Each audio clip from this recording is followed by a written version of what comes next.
Hello, this video is brought to you by my supporters on Patreon and my members on YouTube. Minasan, arigatou gozaimasu. My name is Kurt, and this is my daily Good Life meditation. It's the 19th day of December, 2023, day 362. I do this video each and every morning to remember my life objectives and principles, those which are outlined in my book, Going Alone, which you can find a link to if you want to get a copy down in the description. I do highly recommend the hardbound edition. I use this time to think about the last 24 hours, including last night, to see how I did with the challenges that I met. I also think about the coming day, and I finish by readying myself to die. But before any of that, I like to read a poem. So we're going to read for the third day in a row John Keats' poem, In Aftertime, A Sage of Mickle Lore, which you can see by all the pink there has lots of vocabulary that I didn't understand. Let's read the new vocabulary. I looked it up. So mickle, turns out it means large. So large. In aftertime, a sage of big or large lore. You know, so it's a big sage, at least in legend, a legendary sage. And then it says, in aftertime, a sage of mickle lore. The title is the same as the first line. Wycliffe typographus. Wycliffe means named. It's a form of the word clep, which means named. Typographus, I couldn't figure that out. A name of some sort. It's a giant. It's the name of a giant. You know what? Maybe if I did a better Google search, I could look it up. I did check on ChatGPT, but it didn't know. I should do a deeper dive. Artegal and Talus are two proper names. They're characters from the story, the fairy queen, and they represent justice. So Artegas and Talus, when you see them, think of justice. And then wax is a form of the word wax or grow. The other's eyes wax dim; they grow dim. Let's read it. In aftertime, a sage of mickle lore, why clept typographus, the giant took, and did refit his limbs as heretofore, and made him ready to made him read in many a learned book, and into many a lively legend look. So he's got this typographus name, this giant, this sage of big fame, named Typographus, the giant, whoever that is, took and refit his limbs as heretofore, and made him read in many a learned book. Ooh, sounds like AI, training AI. Into many a lively legend look, thereby in goodly themes so training him. Really sounds like AI, doesn't it? That all his brutishness he quite forsook. Oh, making a gentleman out of him. Make a lady out of him.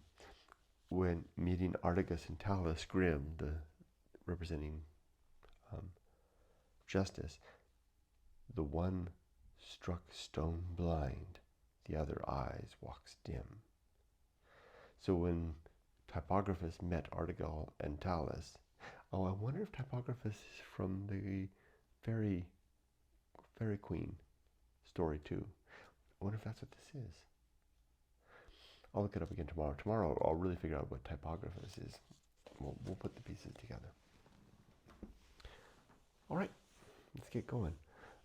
First, last night and yesterday, slept well. I thought every night for the last couple of nights I've been thinking I'm going to make it past 8:30 and stay awake a little later. Not a chance. Lately I've been going to bed. I've been just hitting it, really wanting to go to sleep by 7:30. And in bed by 8 and asleep. So I got a good night's sleep. Slept all the way through. My time of can't sleep, my sleeplessness seems to have passed. Work, the stress of work is all but diminished to nothing. For a couple of reasons. I've been given a project. You know, what is it? Put to pasture. Still got a year left. It's 362 days left, but still I've been, and I don't think anybody intended to do that. Just circumstances worked out that way. I've been given a worthwhile project by all means, but not. It's not stressful, barely at all. Keeping me busy, but not stressful. So work is not really an issue now, and thus I sleep. I just need to reflect on that for a moment. I don't want to say it was work all along, but it appears it was work all along.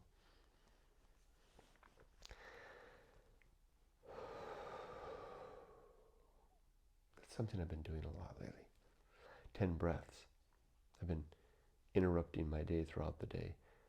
It doesn't stop, I just keep moving, but I take 10 measured breaths, and I can feel my biochemistry just kind of slowing down, the whole mechanism slowing down. Feels good. It's like stretching the mind. So back on yesterday, did I get challenged with anything yesterday? Not really. I was delighted to see that I'm not falling asleep in the car. I had to go to the office yesterday. That seems to have passed. I wonder if that was work too, or the stress of work. It's good to see that passing. With 362 days left, I wonder what the remaining time will be like. Will I be left to this one project and to fade away? Nothing more to report from yesterday. Let's do the good life.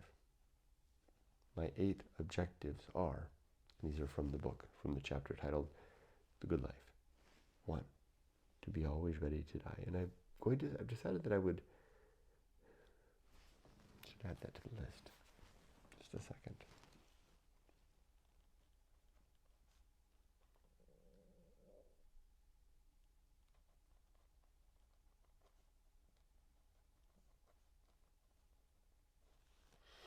I've decided to keep my list next to me. So every day I have this list, and I have 2 columns. Here's the day. This side is all the things I want to do personally. Most of these things, right up to the end, I'll have done before I even start work. It's all morning work. And then over here, once I fire up my computer and start my day, I'll list out all the things I need to do on the work side, and that'll take up the rest of the day. So I've just added one. I've decided that I used to do a deep dive on the objectives and principles on the videos. And I haven't done it for months and months. I like to do that. It's important, I think, to do that for the purpose of maintaining the creed. I'm going to do that one objective or principle at a time in order. And the first one is to be always ready to die. So I'm going to name it, and then I'll describe it, and then I'll carry on and just touch each one. And then tomorrow I'll go to number 2 and name that one and just touch that one in depth, or talk about it in depth, and then carry on. So the first objective is to be always ready to die. What this simply means is that I want to make sure my life is at every moment in a state that if I was to suffer a sudden death, a heart attack, stroke, whatever it is, I don't leave my life as an untidy mess. And I don't mean necessarily my circumstance, although this is a tidy room, but I want all my paperwork to be in order, and most importantly, our bank information.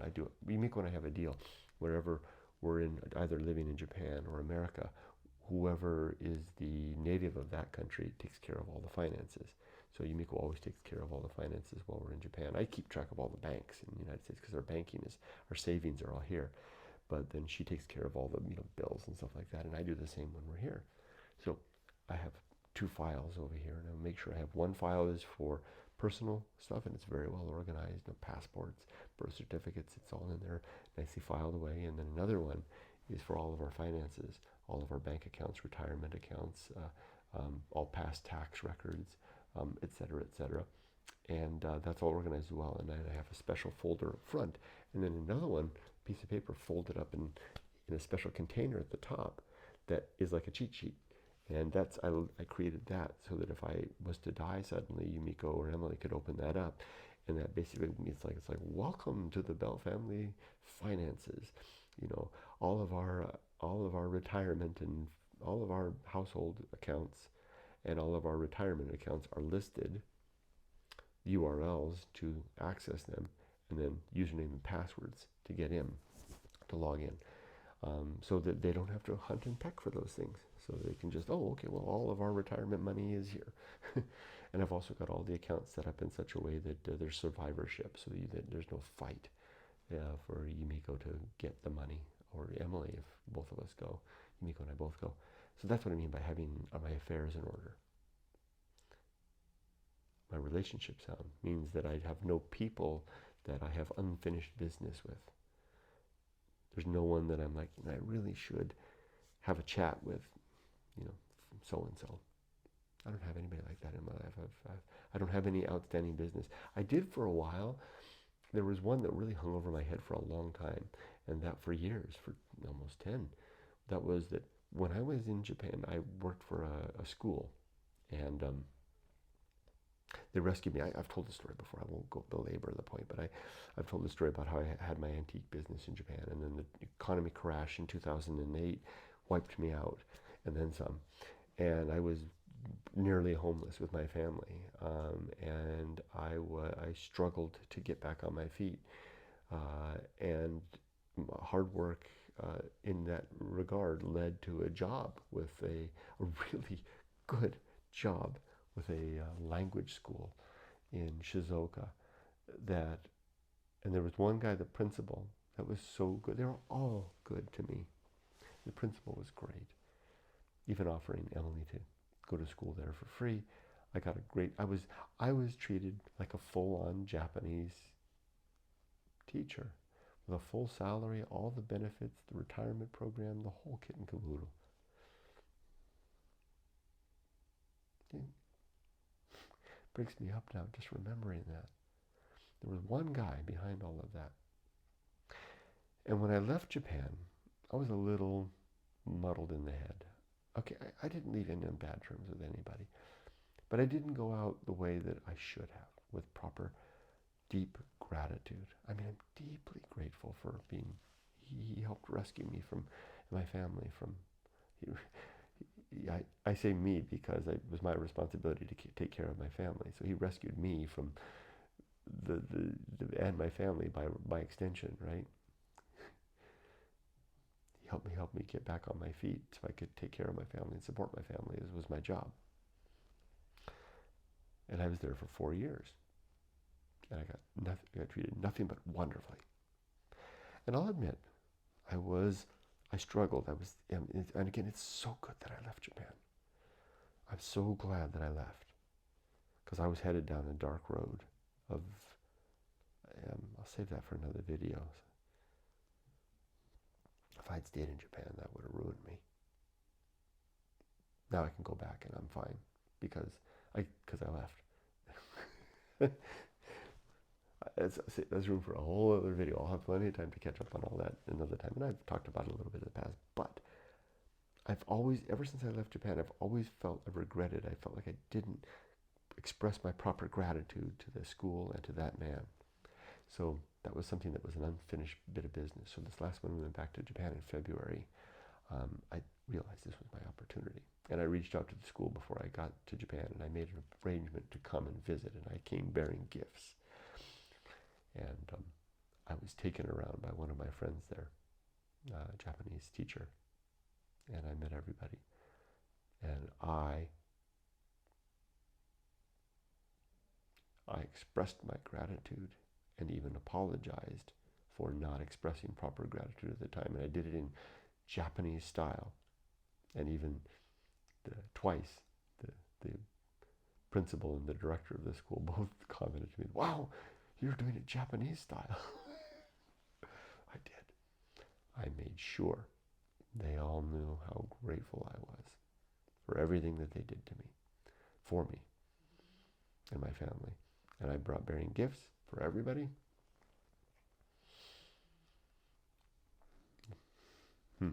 Got settled. That doesn't mean I'm done with them. It means I'll take every opportunity I ever have in my life to express gratitude if I have an opportunity. But that felt good. And doing that really settled my world in a way. There really wasn't anybody yet that I had any unfinished business with. I mean, of course, wish I could talk to my dad again. He died when I was in my mid-30s, and I was foolish and an idiot. And I can't do that. Real true limits and true opportunity. Right? That's the next. I think that's the next objective. Anyway, so that was the second one, to have my life settled. So my affairs in order, my relationship sound, and my life's work complete. That means whatever I've decided is my life's work, have that in a ready state. Now, if it's a work in progress, then at least it's a work in progress as far along as I possibly can and settled. Now, I'm pretty fortunate that all my life's work is complete now. My daughter is raised. She's my number one life's work. Even if I was to die today, I paid her last tuition 2 weeks ago, and her rent is paid. She's just glide path to the end next May and graduate, and off she goes. So that's done. I mean, I'm still her father, but you get the picture. My other life's work, which is my book, Going Alone, totally done. There's one typo in there I would like to fix, but I don't care. Even if I didn't fix it, I got to do that this week, maybe today. I'll add that to the list. Typo. I found a typo. Very rare. I've edited the book for 5 years. It's very rare that I find one, but I found one that escaped my attention all this time in the Path of Wildness chapter. So I'll try to fix that. Yeah, that's done too. That doesn't mean that I haven't got anything else to do. I've got the rest of my life to enjoy and support my daughter, but in a different way. And then I've also got the rest of my life to share the message of my book, which I believe is a good message. It yields a good quality life. So that's why I do these videos every day. That's why that's why I wrote the book. So yeah, that's what I mean by to be always ready to die. Yeah, I like that. Mark that one off. I did that today. Objective number 2 is to make good and effective use of time. To develop and maintain good and sound life principles.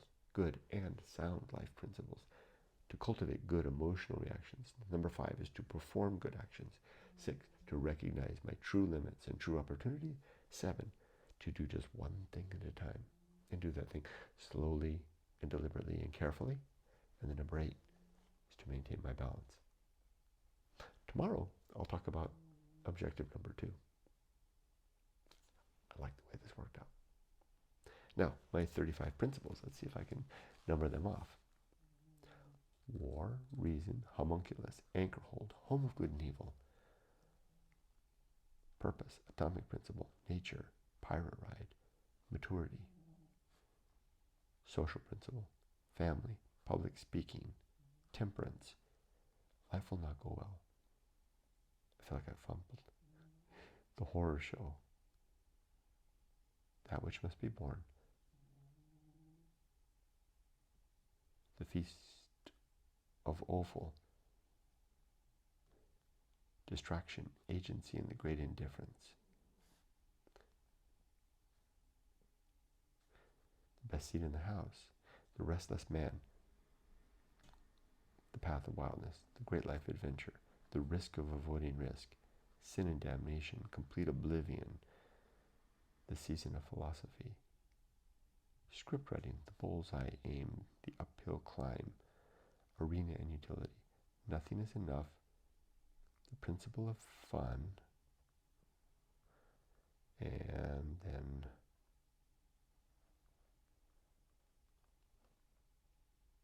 last one. Being prepared. 5, 10, 15, 20, 5, 10, 15, 20, 25, 30, 30, 35. I've got 35 principles. There you go. I got them all. Okay, next. Oh, what am I going to do today? Well, for my morning list, my personal list for today, and I filled this stuff in. This is like putting in, chinks in the structure, right? When I have little bits of time throughout the day before I start work, during my 15-minute breaks in the morning, in the afternoon, and during lunch, and a little bit afterwards, I'm going to complete my Good Life meditation. I've already done. I sent a birthday greeting. I already read a poem. I'm going to complete my Good Life meditation. I'll catch up on all my YouTube comments. I've already done that. I did that before I started the video. I'll catch up on all my meta comments. I'll do that. YouTube comments. I'm 3 years in. Every day before I turn this camera on, I sit here and drink my coffee, and I respond to all the YouTube comments, and then I do 2 when I get back to the very last one that came in from last 24 hours. I then do 2 more comments back, and I'm back to 3 years now because I've been doing that for a couple of years now. So I did that. I caught up on all my email already. I need to work on the Lyle's Brother, on some videos, updating video assets for Lyle's Brother channel. I'll update my journal. I have 2 books that I need to, I have them over there, 2 books that I need to send out, copies of Going Alone to people. I'll do that. I'll take care of the typo. And then as for work, I'll lay out all the work stuff as soon as I start work. And then, of course, during all that, I'll slip in 2 walks with the wife and the dogs, and then a trip to the beach and an ocean swim. I got nailed by a stingray a couple of days ago, and yesterday I've been hesitant jumping in the water. Yesterday I jumped in, and this is the second time this has happened since I started doing this. I banged into a big fish after my stingray encounter. Okay, the last thing I do with this meditation is I ask myself, am I ready to die? So, answering the question of the first objective, are my affairs in order? You bet. Are my relationships sound? Yes. And is my life's work complete? Yes. I don't need to stick around anymore. I want to. I like to enjoy another day. I have things I want to do, but my life's work is done. Everything's in good order. I can die now without a single backwards glance. So, Good Life meditation complete. See how many are checked off already? I usually have almost everything checked off by the time I start my work. So that's it. I wish you all the best. Be safe, but not too safe. Take care. I will move forward and up. I will rarely stop, and I will never